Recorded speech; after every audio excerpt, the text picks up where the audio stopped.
ग्रह नक्षत्र तारे और सितारे बदलते हैं अपनी चाल और आपके आचार्य बताते हैं आपकी राशियों के हाल। मित्रों, सादर जय श्री कृष्ण।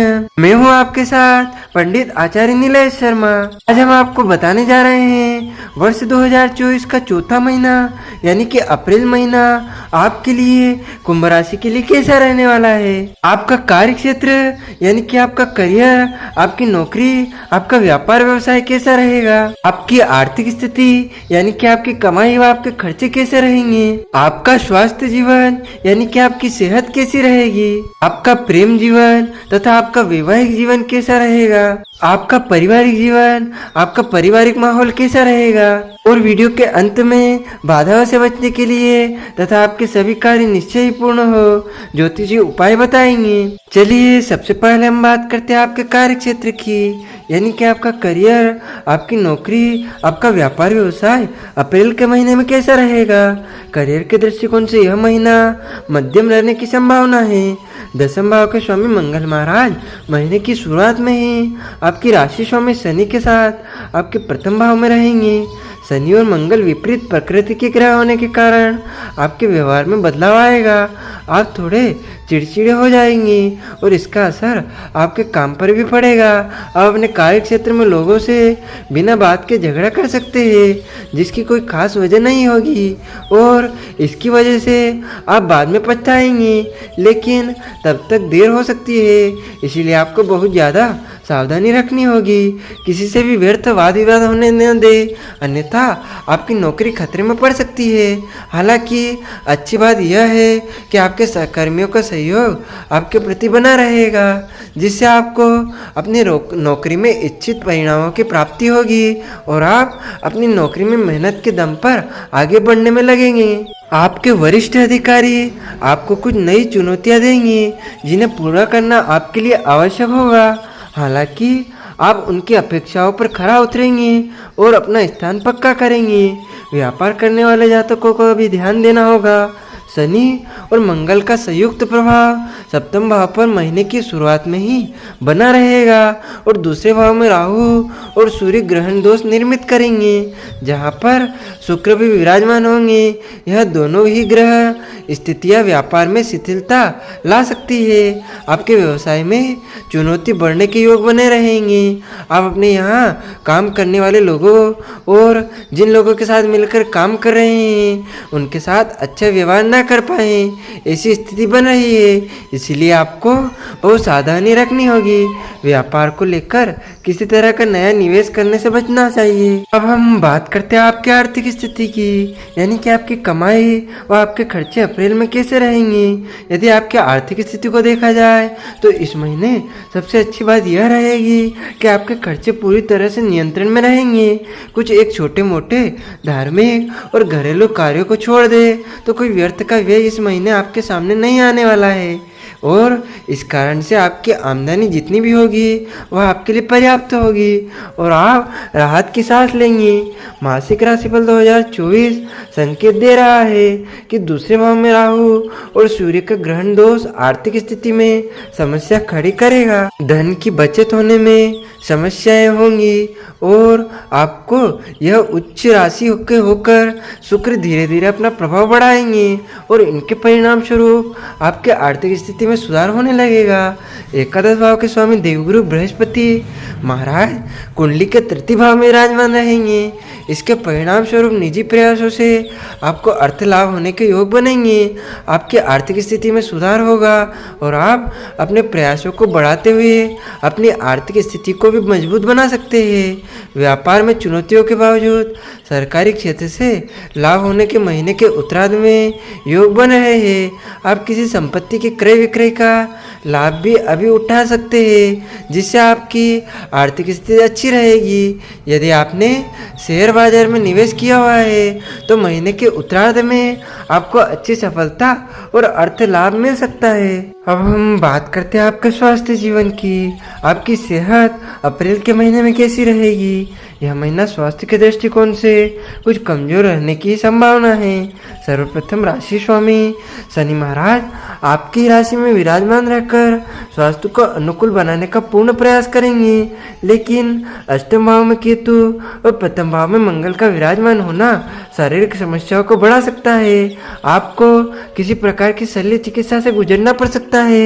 इसके अतिरिक्त किसी प्रकार का गुदा रोग अथवा रक्तजनित समस्याएं या रक्त शुद्धि अथवा अनियमित रक्तचाप या सिर दर्द और बुखार जैसी समस्या आपको इस महीने परेशान कर सकती है। दूसरे भाव में महीने की शुरुआत में राहु और सूर्य शुक्र के साथ विराजमान होंगे और महीने के उत्तरार्ध में मंगल और राहु का अंगारक योग भी इसी भाव में बनेगा, जिससे आपको आंखों में समस्या, दांतों में दर्द या मुंह में छाले परेशान कर सकते हैं। इसीलिए इस महीने अपने स्वास्थ्य का पूरा ध्यान रखें, हल्का और सुपाच्य भोजन करें, सुबह की सैर का आनंद लें, वजन को बढ़ने ना दें और अपने मसालों का कम से कम प्रयोग करें।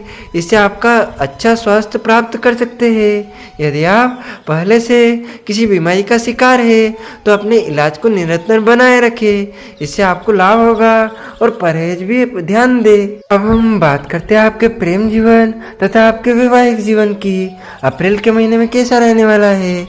यदि आप अभी तक अकेले हैं तो इस महीने आपके जीवन में किसी मित्र से खास निकटता बढ़ने की संभावना बनेगी। आप उनसे अपने दिल की बात कह सकते हैं जो अभी तक आपने छुपा रखी थी और आपको उसमें सफलता मिल सकती है।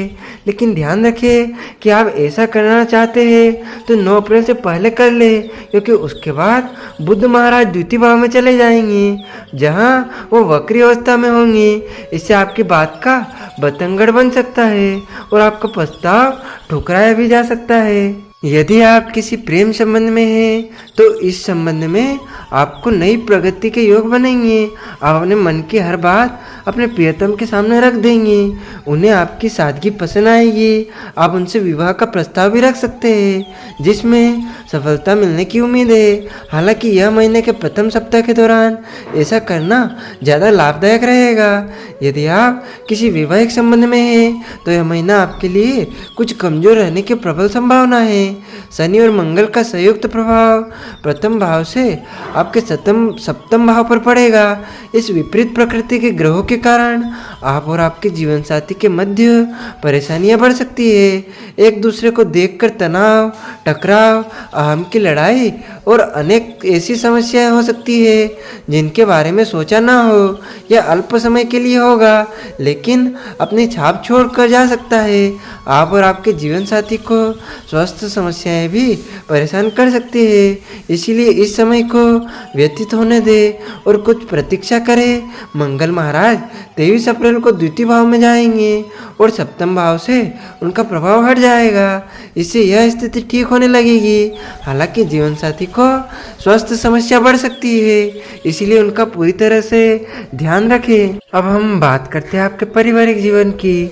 अप्रैल के महीने में कैसा रहने वाला है? यह महीना पारिवारिक तौर पर उथल पुथल से भरा रहने वाला है। महीने की शुरुआत में शनि और मंगल के आपके प्रथम भाव में रहेंगे, जहां से शनि की दृष्टि तीसरे भाव पर रहेगी जहां बुध और बृहस्पति विराजमान होंगे। मंगल प्रथम भाव से आपके चतुर्थ भाव और सप्तम भाव पर पूर्ण दृष्टि डालेंगे तथा आपकी राशि से दूसरे भाव में शुक्र, राहु और सूर्य विराजमान होंगे। इन ग्रहों की स्थितियों के कारण पारिवारिक जीवन में तनाव और टकराव की स्थिति बन सकती है। आपका व्यवहार भी इसका एक कारण बन सकता है। आपको परिवार के सदस्यों से मीठी वाणी बोलनी चाहिए जिससे आपके संबंध आपके अपनों से मधुर बने रहे। किसी बात पर भी अनावश्यक प्रतिक्रिया देने से बचे और अत्यधिक गुस्सा करने से भी बचे। वाद विवाद को बढ़ने से रोककर ही आप पारिवारिक समस्याओं को रोक सकते हैं। राहु और सूर्य का ग्रहण दोष पैतृक व्यवसाय में समस्या खड़ी कर सकता है और कुटुंब के लोगों में आपसी विषमताओं को बढ़ा दे सकता है। इसीलिए आपको बहुत सोच समझकर अपना कोई भी विचार सामने रखना चाहिए। हालांकि मंगल 23 तारीख को आपको प्रतिद्वितीय भाव में आ जाएंगे और सूर्य 13 अप्रैल को तीसरे भाव में आ चुके होंगे, जिससे आपके माता पिता के स्वास्थ्य में सुधार आएगा और पुरानी समस्याओं में कमी आएगी। फिर भी आपको पारिवारिक सदस्यों से अच्छा व्यवहार करके अच्छे संबंध बनाए रखने के लिए प्रयासरत रहना होगा। भाई बहन आपके लिए मददगार साबित होंगे। आर्थिक रूप से भी वे आपकी मदद कर सकते हैं और जीवन के विभिन्न क्षेत्रों में उनका मददगार रवैया आपको बहुत सुकून और सहानुभूति देगा। आपको बाधाओं से बचने के लिए तथा आपके सभी कार्य निश्चय ही पूर्ण हो, इन ज्योतिषीय उपायों को करना चाहिए। आपको महाराज दशरथ कृत श्री नील शनि स्तोत्र का पाठ करना चाहिए। किसी मंदिर में 2 मुखी त्रिकोण ध्वज लगाना चाहिए। अपनी जेब में सदैव एक पीले रंग का रुमाल रखना चाहिए। प्रतिदिन श्री विष्णु सहस्त्रनाम स्तोत्र का पाठ करना चाहिए। इन ज्योतिषीय उपायों से आपके ऊपर आने वाली सभी बाधाएं शांत होंगी और आपके सभी कार्य निश्चय ही पूर्ण होंगे। आपको और आपके पूरे परिवार को सादर जय श्री कृष्ण, सादर धन्यवाद। जय श्री राम।